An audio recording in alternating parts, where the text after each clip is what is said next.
É a Giselda Carvalho, ó. Bom dia, que alegria ouvir o Padre Luan, suas palavras são sempre abençoadas. Peço sempre o dom do Espírito Santo, para mim é o próprio Deus. A Giselda é da paróquia, padre? Provavelmente é alguém que conheça lá, né? Sim, sim. Ou de alguns outros ambientes, né? Exatamente, que coisa boa. Então, vamos aproveitar, continuar falando com o Padre Luan, porque o assunto é esse. Obrigado, viu, pela sua participação. Obrigada. Deus abençoe, Giselda. Isso. Giselda. Muito bem, o senhor tinha perguntas, padre? Manda aí. Ah, é verdade, olha. Padre, às vezes o pessoal pergunta, porque nós falamos, né, da nossa experiência com Deus, falamos da crisma, nós recebemos o Espírito Santo no nosso batismo, mas por que a gente pede vem Espírito Santo, se ele já está em nós? E aí as pessoas às vezes perguntam isso e também o que é o batismo no Espírito Santo, que a Renovação Carismática Católica fala. E o que o senhor poderia falar sobre isso, para a gente tirar as dúvidas aí? Eu entendo que, padre e Simone, aqueles que nos acompanham, como pano de fundo é a questão da convicção. É como, por exemplo, no que diz respeito a questões de autoestima. Se eu não acredito que eu sou capaz, eu não exerço. E às vezes as pessoas olham, nossa, você faz bem. Não, não faço. Nossa, você poderia fazer. Não consigo. Tem algo no âmbito da convicção e da relação consigo que não dá um passo.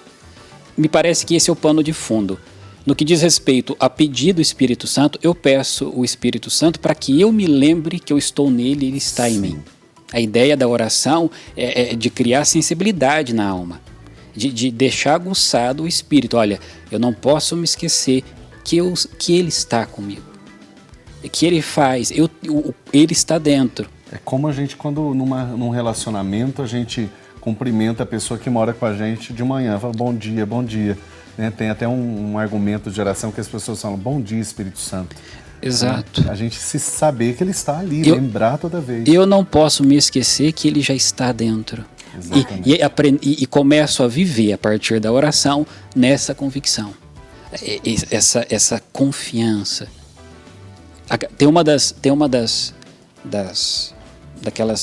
introduções da oração do Pai Nosso, do Missal, sim, que diz assim, o Senhor nos comunicou o seu Espírito. Exatamente. Com a confiança e a liberdade de filhos. A gente se esquece, a gente se coloca lá embaixo, a gente acaba querendo viver como escravo e não como filho livre e confiante e desejoso de viver no Espírito, na relação com o Pai. Eu vim a conhecer a questão da renovação carismática no Sul, na minha região não era tão forte ou não se falava tanto. Vim a conhecer mais nesses anos, aí mais quase 10 anos que eu estou na associação, e procurei também saber e acompanhar e olhar mais de perto, porque eu vinha de uma espiritualidade na vida toda, desde os 13 anos inaciana, sempre vim nessa toada. E aí a gente começa a perceber que as espiritualidades dentro da igreja, elas dialogam, elas se conversam, exatamente, elas não são contraditórias. Unidade na diversidade. É uma unidade no diverso. E aí, Padre Luan, você falou uma palavrinha que eu gostaria que você retomasse. Tá bom.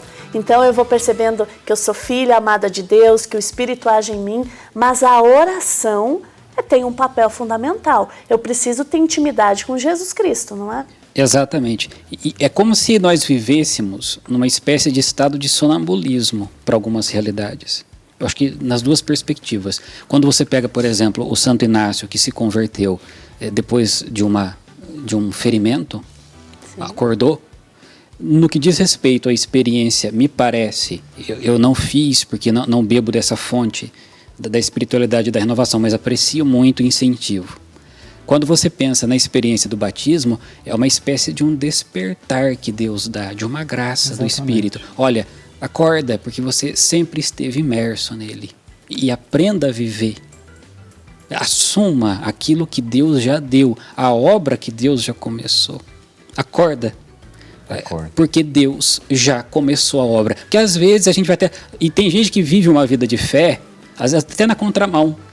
Porque está lá batendo numa tecla, mas não se dá conta que precisa perceber o que Deus fez e dar continuidade à obra. Quando fala desperta, né, a gente estava lembrando aqui, tem uma palavra em São Paulo que diz, desperta tu que dormes e Cristo te iluminará, levanta-te. E Cristo ilumina pela ação do Espírito Santo, pela luz do Espírito Santo. É bonito a gente perceber isso, a Simone estava dizendo, o padre dizendo, das espiritualidades que movimentam a igreja, que fazem a igreja caminhar. E como igreja, a gente precisa entender isso. Não existe uma espiritualidade que defina, graças a Deus. Nós temos uma diversidade de carismas e de direções na igreja. O carisma franciscano, por exemplo, que é algo que permeia a igreja toda, exatamente, do bispo agora, do nosso Papa, né, que tem esse carinho por Francisco, escolheu esse nome, embora seja jesuíta. Então nós vemos assim, a igreja, e é até bonito, ele mesmo já é uma figura interessante de unidade, né, das espiritualidades, das direções. Mas eu então vou aproveitar e falar um pouquinho aqui dentro da minha experiência. Eu tive uma experiência mais ligada à renovação carismática católica.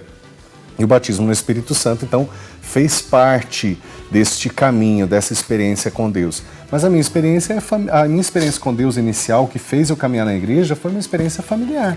Uma experiência de novenas, de Natal, de campanha da fraternidade, reuniões de grupos de texto e reflexão que a gente faz nas ruas, dentro de casa. E eu lia, feliz da vida, estava aprendendo a ler. A coisa mais legal para mim era poder ler na hora da novena. Bonitinho. E aquilo foi me trazendo uma experiência, uma vontade de estar com Deus, de estar com a igreja. E ali o Senhor foi cuidando de mim.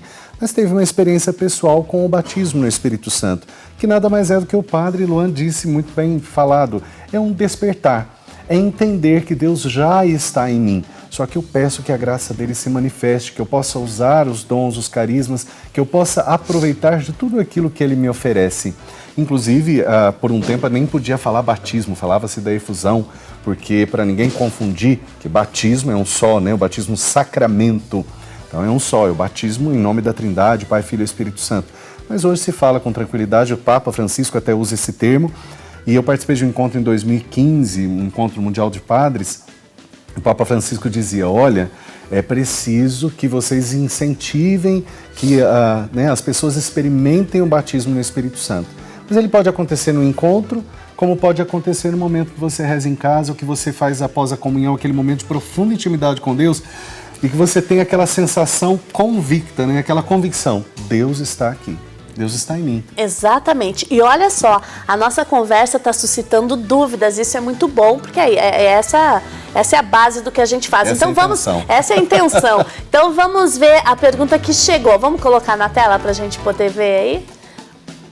Vamos lá. Tá chegando. Tá chegando, vamos lá. Bom dia, irmãos. Gostaria de saber, ouvir vozes e visões pedindo para fazer as coisas, tipo rezar, aconselhar alguém ou coisas que estão para acontecer, são obras do Espírito Santo, Padre Luan? Sou a Maria Aparecida de Souza, de Comodoro, no Mato Grosso. Começa por ti. Pois bem, querida Maria Aparecida, são obras sim, mas que talvez devam ser acolhidas na perspectiva, por exemplo, da própria missão de cada pessoa, daquilo que você tem. Então, por exemplo, aquilo que está dentro do seu matrimônio, da sua missão de mãe, de esposa, de amiga, de leiga, naquilo que está dado no seu horizonte de vida, que deva conter também a ajuda de alguém que possa ajudar a discernir, o discernimento. O papel da direção espiritual e também da percepção de que eu sou um instrumento. Olha, Deus usa de algumas coisas minhas para tocar as pessoas. Faz parte, eu estou inserida nessa obra. Tem uma coisa que alguns padres, Padre Zezinho, um dos que fala bastante sobre isso, que é o cuidado que a gente precisa ter de, justamente a gente falava sobre controle no começo do programa. Nós não temos o controle do Espírito Santo. Então, não é algo que de repente a gente diga, olha, Deus vai falar agora. É algo que a gente vai sentir e vai discernir e vai aprender, e como o padre disse, de repente com uma direção espiritual, um discernimento, perceber qual é a sua função. É para o bem da sua casa, é para o seu bem, é o que a gente chama talvez de uma locução, uma inspiração interior, ou é algo para o bem de uma comunidade, um grupo de pessoas. Tudo isso realmente pode acontecer. Por isso que a gente não faz nada sozinho. A gente precisa de irmãos da comunidade, de pessoas experientes na fé que nos ajudem, assim como na vida da igreja, os grandes santos também falam sobre as suas amizades espirituais, até além do acompanhamento com o Papa, com o Bispo, com tantos caminhos que os santos viveram, todos nós também precisamos disso. Então acompanhe, mas não se feche a ação do Espírito Santo, mas use do discernimento para compreender, né? A gente Todos nós podemos ser usados e precisamos entender que existe, nós queremos o sobrenatural, na verdade. Com certeza, e Deus age de várias maneiras. Exatamente. Isso é bonito porque a gente se encontra aí na Semana de Unidade dos Cristãos. Isso. A gente, certamente, nas nossas comunidades, tem diversos dons e habilidades colocados a serviço. Isso faz com que essa dinâmica de nós cremos profundamente na ação do Espírito, faz com que a gente julgue menos as pessoas e se abra mais ao amor, né, Padre? Entendendo que cada um serve de acordo com as condições que ele tem, né? Com certeza. E aproveitando da sua boa colocação, eu acho que tem um outro aspecto que entendo e tenho rezado e pregado sobre isso, extremamente decisivo. Isso precisa ficar cada vez mais claro. O Espírito Santo tem a ver com o perdão dos pecados. O padre... É o ministério da reconciliação. Exatamente. O padre, ao dar absolvição, diz: enviou o Espírito para a remissão dos pecados. Exatamente. É o Espírito Santo que perdoa, e é do perdão que a vida se renova, e dessa renovação as coisas acontecem. O padre dizia das histórias, eu acho que Pedro é algo emblemático nesse sentido. O que você tem na vida de Pedro? Primeiro que em cada página do Evangelho ele tem um tipo de personalidade. É alguém extremamente inconstante e variado. Pedro é uma figura, cada dia ele está de um jeito, ele nunca é o mesmo. Ele vai se mostrando como ele é. E o grande tropeço dele é justamente a traição. A traição pela indiferença. Eu não sei quem é esse homem, o seu maior pecado. E você percebe, pelo menos eu faço essa leitura, e fui pregando isso durante essa Páscoa, o tempo das aparições do ressuscitado são o tempo da graça do perdão. De Pedro se refazer daquilo que fez, de perceber que o Senhor o amava e o aceitava, aquele encontro belíssimo, que o Senhor pergunta 3 vezes, tu me amas? O Senhor sabe tudo, o Senhor sabe que eu te amo. E pela graça de Pentecostes, esse dom do perdão. Tanto que vem o Espírito Santo, e aí Pedro começa a pregar, e assim, quem via aquele homem pregando, escuta, mas quem que é esse? Não é aquele que traiu, é um homem novo. Guardemos isso. É o perdão que muda a vida, e o perdão é graça do Espírito Santo. E com uma expressão que eu acho que precisa ficar cada vez mais clara: a graça do alto perdão. Pedro precisou se perdoar. Sim. Aceitar aquilo que cometeu. Porque a gente já falou muitas vezes aqui no programa, os padres disseram quantas vezes a pessoa busca a confissão, o padre diz, olha, se está absolvido, meu filho, vá, e a pessoa não se perdoa. Não se perdoa. Isso é muito comum. E às vezes pecados, e é o que dá dó, o que deixa o coração do padre apertado. E filha, há quanto tempo? Ah, padre, faz uns 15 anos. Mas aquilo está fresco. Está fresco. A pessoa eu nem vejo mais, mas ela não saiu da minha... Não deixei ela ir embora ainda. Não deixei ela partir. É até importante pensar isso, você que está nos acompanhando, que de repente está falando, isso que está acontecendo comigo. Eu não perdoo, não me perdoo, não consigo perdoar. Quando o senhor falava da ressurreição, quando Jesus aparece para os discípulos, no primeiro momento ele diz, recebam o Espírito Santo. Ele deseja paz, esteja convosco, recebam o Espírito Santo. Os pecados que vocês perdoarem serão perdoados, que não perdoarem serão retidos. Quer dizer, o ministério da reconciliação está ligado à vida de fato, à ressurreição, à vida nova, à ação do Espírito Santo.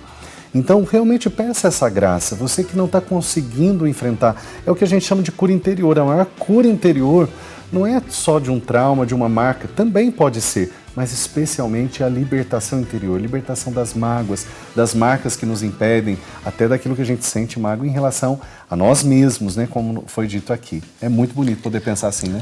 Se você não se reconciliar com o seu passado, você não vai ter futuro. Porque muito vive isso. Triste com aquilo que fez, eu não deveria ter feito, eu não deveria ter cometido o que cometi. E ansioso, porque não sabe se vai ter o futuro para fazer de novo. E aí o presente já era.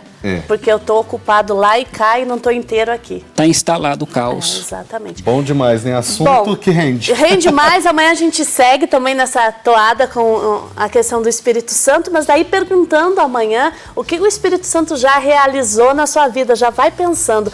A gente gostaria muito de agradecer a sua presença, Padre Eu que Luan. agradeço. Deus te abençoe. Que obrigada. honra. Muito Uma obrigada. graça. E agora eu vou pedir para o Padre Reginaldo se paramentar, né, Padre? A gente vai se preparar. Sua bênção, Padre. Muito obrigada, Deus Padre abençoe, Luan. sua Com bênção. licença.